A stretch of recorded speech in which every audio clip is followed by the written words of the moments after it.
Hi hello എല്ലാവർക്കും പവിത്രം സീരിയലിൻ്റെ ഇന്നത്തെ എപ്പിസോഡിലേക്ക് സ്വാഗതം.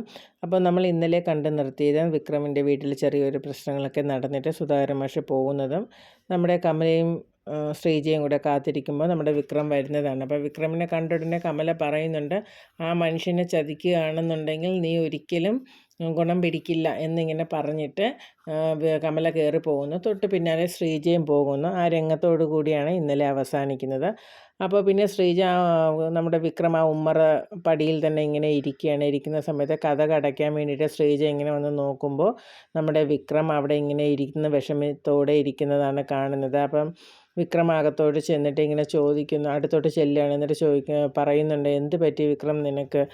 ശ്രീജേട്ടത്തേക്ക് തോന്നുന്നുണ്ടോ ഞാൻ അങ്ങനെ അടിയൊക്കെ കൂടുമെന്നുള്ളത്? പക്ഷേ നിൻ്റെ ഭാഗത്ത് തെറ്റില്ലെന്ന് എനിക്കറിയാം, പക്ഷേ നമുക്ക് എന്താണെന്ന് അറിയില്ലല്ലോ. അങ്ങനെ പറയുമ്പോഴത്തേക്കും വിക്രം കഥകളൊക്കെ പറയുകയാണ്. ഇന്ന് കോളേജിൽ വെച്ചൊരു സംഭവം നടന്നു ചേട്ടത്തി, അതിൻ്റെ ഇതിലുണ്ടായ സംഭവമാണ് എന്നിങ്ങനെ പറയുകയാണ്. അതായത് വിക്രം ഇങ്ങനെ കോളേജിലെ രംഗങ്ങളൊക്കെ കാണിക്കുകയാണ്. കുട്ടികളെല്ലാവരും നിൽക്കുകയും ഒക്കെ ചെയ്യുമ്പോൾ ഒരു ഗ്യാങ് ഒരു സൈഡിൽ ഇങ്ങനെ നിൽക്കുകയാണ്. അപ്പോൾ അവിടത്തേക്ക് ഒരു പയ്യൻ ഓടിക്കൊണ്ട് വന്നിട്ട്, എടാ ഇന്നലെ നിനക്കെതിരെ കേസ് കൊടുത്ത ആ പെണ്ണ് ദേ വരുന്നുണ്ട് എന്നിങ്ങനെ പറയുകയാണ്. അപ്പോൾ ആ പയ്യൻ നോക്കുമ്പോൾ സച്ചി എന്നാണ് അവൻ്റെ പേര് പറയുന്നത്. അപ്പോൾ അവ ഇങ്ങനെ നോക്കുമ്പോൾ ഒരു പെൺകുട്ടി നടന്നിങ്ങനെ വരികയാണ്. അപ്പോൾ വന്നിട്ട് അവളടുത്ത് വന്നിട്ട്, നീയാണല്ലേടി എനിക്കെതിരെ കേസ് കൊടുത്തത് എന്നിങ്ങനെ ചോദിക്കുമ്പോൾ, ഞാൻ ഇവിടുത്തെ ഇതിൻ്റെ യൂണിയൻ മെമ്പറാണ്, അപ്പോൾ എനിക്ക് അതിന് അവകാശമുണ്ട്, അതുകൊണ്ടാണ് കൊടുത്തത്. നീ പുകവലിക്കുകയും കഞ്ചാവ് യൂസ് ചെയ്യുകയും സ്ത്രീകളോട് അപമര്യാദയെ പെരുമാറുകയും ഒക്കെ ചെയ്യുന്നതെന്ന് നിന്നെക്കുറിച്ച് പരാതി കിട്ടി, അതുകൊണ്ട് ഞാൻ കൊടുത്തതാണ്. ഓഹോ, നീ അങ്ങനെയാണ് കൊടുത്തതല്ലേ? അങ്ങനെ ആ പെൺകുട്ടിയെ യവൻ പിന്നെ മിസ്യൂസ് ചെയ്യുകയാണ് അവിടെ. അപ്പോൾ ചെയ്യാൻ വേണ്ടി ഇങ്ങനെ പോവുകയാണ്. അപ്പോൾ ഇത് നമ്മുടെ വിക്രമിൻ്റെ ഒരു കൂട്ടുകാരനും കൂടെ നടന്ന് പല കുട്ടികളും അവിടെ നിൽക്കുന്നുണ്ട്. പക്ഷേ വിക്രം ഇങ്ങനെ നടന്നു വരുന്നതിൻ്റെ ഇടയിൽ ആ രംഗം കാണുകയാണ്. കാണുന്നതിൻ്റെ ഇടയിൽ വിക്രം ചെന്ന് അതിനെ തടയുകയും അതിൽ നിന്ന് പിന്മാറാൻ ആവശ്യപ്പെടുകയൊക്കെ ചെയ്യുന്നുണ്ട്. പക്ഷേ അവരതിൽ നിന്ന് പിന്മാറാതെ വിക്രമിനെ ഒരു ഇതിലോട്ടിങ്ങനെ തള്ളി മാറ്റി വിട്ടിട്ട് വീണ്ടും ആ പെൺകുട്ടിയെ ഉപദ്രവിക്കാനായി പോവുകയാണ്. അപ്പോൾ വിക്രം ചാടി എഴുന്നേറ്റ് വന്ന് അവിടെ ഒരു അടി ഉണ്ടാകുകയാണ്. അപ്പോൾ അതാണ് ആ വീഡിയോയിൽ നമ്മൾ കണ്ടത്. അവിടെ നിന്ന് ഒരു കുട്ടി തന്നെ അത് വീഡിയോ എടുക്കുന്നുണ്ട്. ആരാണ് സുധാകരൻ മാഷിന് അയച്ചു കൊടുത്തതെന്നുള്ളതൊന്നും അവിടെ പറയുന്നില്ല. അപ്പോൾ അങ്ങനെ ഒരു സംഭവം നടക്കുകയാണ്. അപ്പോൾ അതിൻ്റെ ഫലമായിട്ടുണ്ടായ ഒരു അടിപിടിയാണ്. അപ്പോൾ അങ്ങനെ അവർ ഈ കഥകളൊക്കെ ശ്രീജയോട് പറയുമ്പോൾ ശ്രീജ പറയും, നീ ചെയ്തത് എന്തായിരുന്നാലും ശരി തന്നെയാണ്, ഒരു പെൺകുട്ടിയുടെ ഇതാക്കിയത്. പക്ഷെ നമുക്ക് ഇതല്ലാതെ മറ്റൊരു രീതിയിൽ കൂടെ അതിനെ പോകാൻ വഴി ചെയ്യാമായിരുന്നു എന്ന് പറയുമ്പോൾ നമ്മുടെ വിക്രം ചോദിക്കുന്നുണ്ട്, അതെന്താണ് ഏട്ടത്തി ഉദ്ദേശിക്കാൻ പറഞ്ഞത്? അത് പ്രിൻസിപ്പാളിനോട് വല്ലതും കംപ്ലയിൻറ്റ് ചെയ്താൽ പോരായിരുന്നോ എന്നിങ്ങനെ ചോദിക്കും. അപ്പോൾ വിക്രം പറയും, ഞാൻ കംപ്ലയിൻറ്റ് ചെയ്തിട്ട് വരുമ്പോഴത്തേക്കും ആ പെൺകുട്ടിയെ അവ ഉപദ്രവിച്ചിട്ടുണ്ടായിരിക്കും. നമ്മളെ കുടുംബത്തിലാണ് ഇതുപോലെ ഇങ്ങനൊരു സംഭവം നടന്നാൽ ഞാൻ അങ്ങനെയായിരിക്കുമോ പ്രതികരിക്കുന്നത്? അത്രയല്ലേ ഞാൻ ചെയ്തിട്ടുള്ളൂ എന്നിങ്ങനെ പറയും.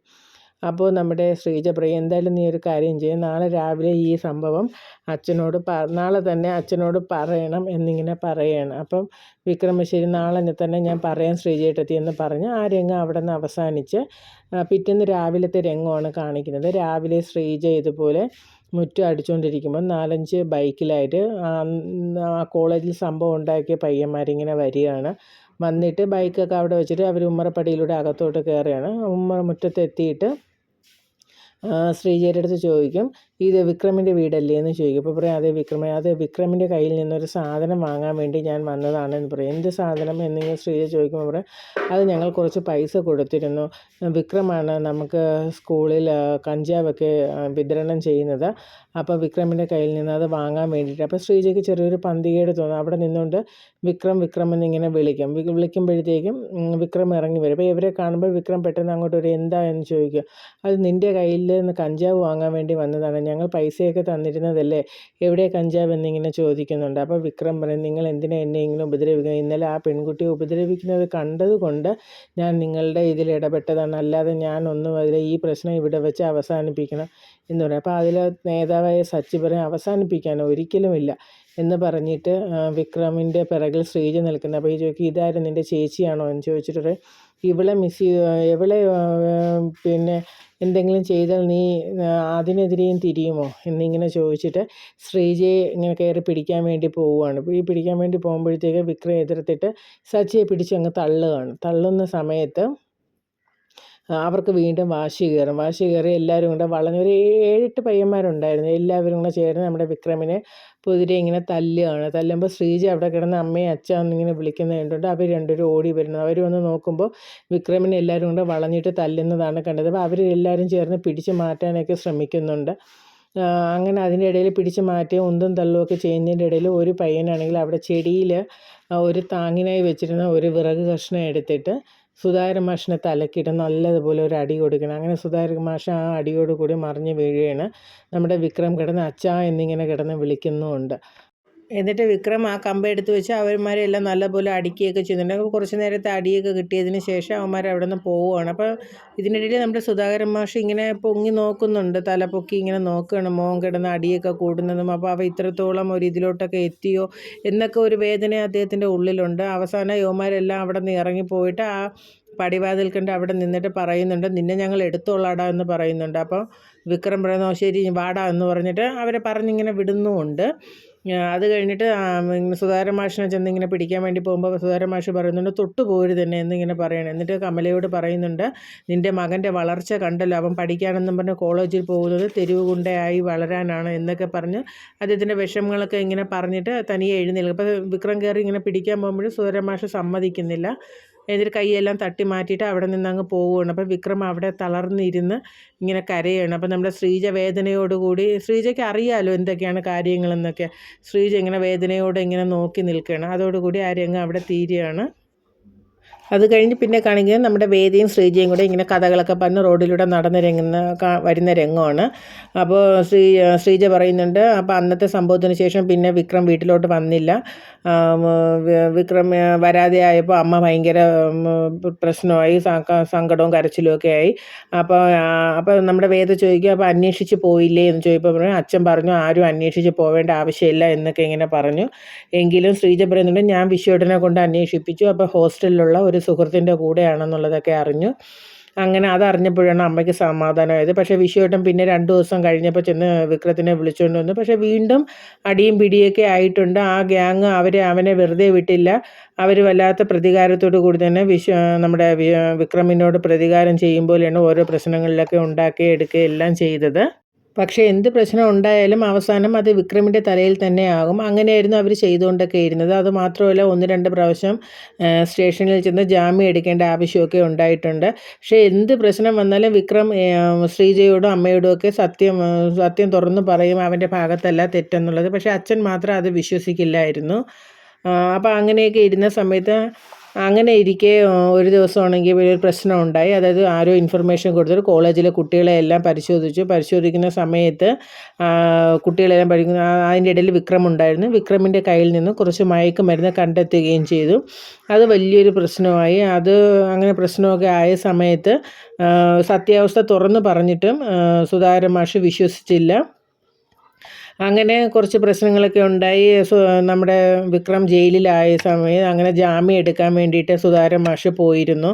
അങ്ങനെ പിന്നെ കാണിക്കുന്നത് സുധാകരൻ മാഷ് ഇങ്ങനെ സൈക്കിളുമായിട്ട് വീട്ടിലോട്ട് വരുന്നതാണ്. അപ്പോൾ സുധാകരൻ മാഷിനെ കണ്ടുകൊണ്ട് കമല ഓടി അടുത്ത് ചെന്നിട്ട് വിക്രമിന് ജാമ്യം കിട്ടിയില്ല എന്നൊക്കെ ചോദിക്കുമ്പോൾ പറയുന്നുണ്ട്, അത് ജാമ്യം കിട്ടുന്ന വകുപ്പൊന്നും അല്ല കമലെ, പ്രശ്നം കുറച്ച് ഗുരുതരമാണ്, അവിടെ നിന്ന് കിട്ടില്ല. നമ്മൾ കോടതിയിൽ പോകുമ്പോൾ അവിടെ നിന്ന് വേണം ജാമ്യം എടുക്കേണ്ടത്, അങ്ങനെയായിപ്പോയി കാര്യങ്ങളൊക്കെ എന്ന് പറയുന്നുണ്ട്. അപ്പോൾ അങ്ങനെ കമലയ്ക്ക് ഭയങ്കര സങ്കടം വരുന്നുണ്ട്. അപ്പോൾ കമല പറയുന്നുണ്ട്, ഒരിക്കലും എൻ്റെ മകൻ അങ്ങനെയൊന്നും ചെയ്യില്ല മാഷേ എന്ന് പറയുമ്പോൾ എല്ലാ അമ്മമാരും ഇങ്ങനെ തന്നെയാണ് പറയുന്നത് എന്നൊക്കെ പറഞ്ഞ് വിഷമത്തോടെ ഇരിക്കുകയാണ്. അങ്ങനെ കഥകൾ പറഞ്ഞ് നമ്മുടെ വേദയും ശ്രീജയും കൂടെ വീടെത്തി. കിച്ചണിനാണ് പിന്നെ കാണിക്കുന്നത്. കിച്ചണിലെ മലക്കറിയെല്ലാം കൊണ്ടുവന്ന് വെച്ചിരിക്കുന്നു. അപ്പോൾ വേദ ചോദിക്കുന്നുണ്ട്, അപ്പോൾ പിന്നെ അതിനുശേഷം അച്ഛൻ വിക്രമിനോട് സംസാരിച്ചില്ലേ എന്ന് ചോദിക്കുമ്പോൾ ഇല്ല, അതിനുശേഷം പിന്നെ വിക്രമും അച്ഛനും തമ്മിൽ സംസാരിച്ചിട്ടില്ല. അതോടുകൂടി അച്ഛന് മകൻ്റെ അടുത്ത് തെറ്റുകൾ കൂടുതലാണ് എന്നുള്ളതൊരു സംസാരമായി. അപ്പോൾ വേദ ചോദിക്കുന്നുണ്ട്, അപ്പോൾ പിന്നെ അച്ഛൻ വിക്രമിനെ വിശ്വസിച്ചില്ല അല്ലേ എന്ന് ചോദിക്കുമ്പോൾ പറയും ഇല്ല, അച്ഛനെ വിശ്വസിച്ചില്ല. അങ്ങനെ വിക്രമിൻ്റെ അവസാന വർഷമായിരുന്നു അത് കോളേജിലെ. അതോടൊപ്പം തന്നെ ആ വർഷം തന്നെയായിരുന്നു അച്ഛൻ്റെ റിട്ടയർമെൻറ്റും. അതുപോലെ തന്നെ അത് അവസാന വർഷമായിരുന്നു. അപ്പം വിക്രമിൻ്റെ കോളേജിലെ ആ എതിർ ഗ്യാങ്ങിലുള്ള ആൾക്കാർ വിക്രമിനെ അവിടെ പരീക്ഷ എഴുതിപ്പിക്കില്ല എന്നുള്ള ഒരു ഇതിലായിരുന്നു. അപ്പോൾ വിക്രം പറഞ്ഞു എന്ത് വന്നിരുന്നാലും ഞാൻ അവിടെ തന്നെ പരീക്ഷ എഴുതുമെന്നുള്ളത്. അപ്പോൾ ശ്രീജയും അമ്മയെല്ലാം പല പ്രാവശ്യം പറഞ്ഞു വന്നു വിക്രമിനോട്, വിക്രം വേറെ കോളേജിൽ പോകുന്നു. പക്ഷേ വിക്രമിൻ്റെ വാശിയായിരുന്നു, ഇല്ല ഞാൻ ഒരു തെറ്റും ചെയ്തിട്ടില്ല, പക്ഷേ അവിടെ തന്നെ പരീക്ഷ എഴുതണം എന്നുള്ളൊരു വാശിയായിരുന്നു. അവസാനം പിന്നെ നമ്മുടെ വിക്രമിൻ്റെ അമ്മയുടെയും ശ്രീജയുടെയൊക്കെ നിർബന്ധപ്രകാരം പ്രിൻസിപ്പലിനെ കാണാൻ വേണ്ടിയിട്ട് നമ്മുടെ സുധാകരൻ മാഷ് കോളേജിൽ പോവുകയാണ്. പോലീസ് ജീപ്പിലാണ് സുധാകരൻ മാഷ് പോകുന്നത്. അവിടുത്തെ SIയോ CAയോ എന്തൊക്കെ നല്ല പരിചയമുണ്ട് സുധാകരൻ മാഷിന്.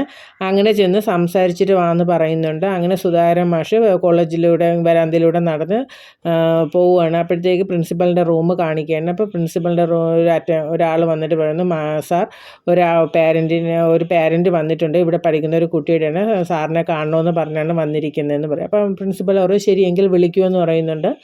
അങ്ങനെ സുധാകരൻ മാഷ് അകത്ത് കയറിപ്പോയിട്ട് പറയുകയാണ്, ഞാനിതുപോലെ ഇവിടെ പഠിക്കുന്ന വിക്രമിൻ്റെ അച്ഛനാണോ, മനസ്സിലായി, സ്കൂൾ മാഷാണല്ലേ, ഇരിക്കൂ സാറെന്ന് പറഞ്ഞ് അദ്ദേഹം നല്ല മാന്യതയോട് കൂടി തന്നെ പെരുമാറുന്നുണ്ട്, ഇരിക്കുന്നുണ്ട്. അപ്പോൾ വിക്രമിൻ്റെ പരീക്ഷയുടെ കേസ് ഇങ്ങനെ ചോദിക്കുകയാണ്. അപ്പോൾ സുധാകരൻ മാഷ് പറയുന്നുണ്ട്, മകൻ ഒരു തെറ്റും ചെയ്തിട്ടില്ല, ഒരു സ്വാഭാവിക ഒരു സഹജീവിയോട് കാണിക്കുന്ന ഒരു ഇത് കാണിച്ചതാണ്, ഒരു പെൺകുട്ടിയെ രക്ഷപ്പെടുത്തിയതാണ്, പക്ഷേ അതിനാണ് എൻ്റെ മകനോട് ഇത്രയും വെല്ലുവിളിയൊക്കെ കാണിക്കുന്നത് എന്ന് പറഞ്ഞു. അപ്പോൾ പ്രിൻസിപ്പാൾ പറയുന്നുണ്ട്, നമ്മുടെ വിക്രമിന് കഴിഞ്ഞ വർഷമൊക്കെ നല്ല റിസൾട്ടായിരുന്നു, നമ്മുടെ ഈ സംസ്ഥാനത്ത് വെച്ച് തന്നെ 1ാം റാങ്ക് വെട്ടി ആദ്യത്തെ നിരയിലെ റാങ്കുകളിൽ വരാൻ പ്രതീക്ഷയുള്ള ഒരു കുട്ടിയാണ് എന്നൊക്കെ പറയുന്നുണ്ട്. അപ്പോൾ അതൊക്കെ മനസ്സിലാക്കുന്നുണ്ട്. പക്ഷേ അപ്പോൾ പറയുന്നുണ്ട്, എന്ത് വന്നിരുന്നാലും ഞാനല്ലല്ലോ സാർ തീരുമാനങ്ങൾ, എൻ്റെ മുകളിലും ആൾക്കാരില്ലേ, എനിക്ക് എടുക്കുന്നതിനും കുറച്ച് ലിമിറ്റുണ്ട്. അപ്പോൾ എതിർ ടീമിനെ കുറിച്ച് പറയുമ്പോൾ അതും പറയുന്നുണ്ട്, അവരൊക്കെ പ്രശ്നക്കാരാണ് എന്നുള്ള കാര്യവും എനിക്ക് മനസ്സിലാവുന്നുണ്ട്. എല്ലാ കാര്യങ്ങളും ഒക്കെ പറയുന്നുണ്ട്. പക്ഷേ നമ്മുടെ വിക്രമിൻ്റെ എതിരെ വന്ന ആ കേസാണ് പ്രശ്നമായത്. അപ്പോൾ അതിങ്ങനെ സംസാരിച്ചുകൊണ്ടിരിക്കുന്ന ആ ഒരു രംഗത്തോടു കൂടി ഇന്ന് അവസാനിക്കുകയാണ്. അപ്പം നാളെ ഇനി ബാക്കി എന്താണെന്നുള്ളത് നമുക്ക് അറിയാൻ പറ്റത്തുള്ളൂ. അപ്പോൾ നല്ലൊരു എപ്പിസോഡുമായിട്ട് നാളെ നമുക്ക് കാണാം. അപ്പോൾ അത് നിങ്ങളുടെ അഭിപ്രായങ്ങളൊക്കെ അറിയിക്കണം. അപ്പോൾ നാളത്തെ എപ്പിസോഡിൽ നമുക്ക് വീണ്ടും കാണാം. അപ്പോൾ നിങ്ങൾ ഈ വീഡിയോ കാണുന്നവർ കമൻറ്റ് ചെയ്യാനും ലൈക്ക് ചെയ്യാനും ഷെയർ ചെയ്യാനും ഒപ്പം സബ്സ്ക്രൈബ് ചെയ്യാനും മറന്നു പോകരുതേ. അപ്പോൾ നമുക്ക് നാളെ നല്ലൊരു പുതിയ എപ്പിസോഡുമായി വീണ്ടും കാണാം. അതുവരെ എല്ലാവർക്കും ബൈ ബൈ. Okay, thank